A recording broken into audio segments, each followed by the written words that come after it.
இன்றைக்கி dinner ரெசிபியில் vegetable kurma எப்படி செய்கிறதுன்னு சொல்லி பார்க்கலாங்க. ஒரு மிக்ஸி ஜாரில் 2 டேபிள் ஸ்பூன் தேங்காய், 10 முந்திரி பருப்பு, 1/2 டீஸ்பூன் பெருஞ்சீரகம், கொஞ்சமாக தண்ணி சேர்த்து நல்லா வந்து நைஸாக அரைச்சிக்கோங்க. கடாயில் ஒரு 2 டேபிள் ஸ்பூன் அளவுக்கு எண்ணெய் ஊற்றிக்கோங்க.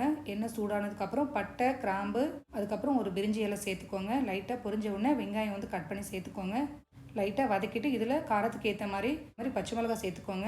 இதுலேயே ஒரு 1/2 டீஸ்பூன் இஞ்சி பூண்டு பேஸ்ட்டு சேர்த்து, இஞ்சி பூண்டு பேஸ்ட் வந்து பச்சை வாசனை சுத்தமாக போகிற அளவுக்கு வந்து வதக்கணும்.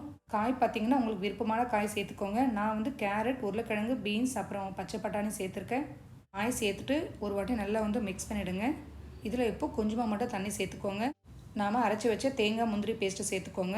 இதில் கிரேவிக்கு ஏற்ற மாதிரி உப்பு சேர்த்துக்கோங்க. மொத்தம் வந்து நாம் இந்த கிரேவிக்கு வந்து 3/4 லிட்டர் தண்ணி வந்து சேர்த்துருக்கோம். இது மிக்ஸ் பண்ணி க்ளோஸ் பண்ணிவிடுங்க. ஒரு 10 நிமிஷம் வந்து நல்லா வேகணும். உங்களுக்கு தண்ணியாக வேணும்னா நீங்கள் தண்ணியை ஆஃப் பண்ணிக்கோங்க. கொஞ்சம் கெட்டியாக வேணும்னா இன்னும் கொஞ்சம் நேரம் நீங்கள் கொதிக்க வச்சிங்கன்னா கெட்டியாக வந்துடுங்க.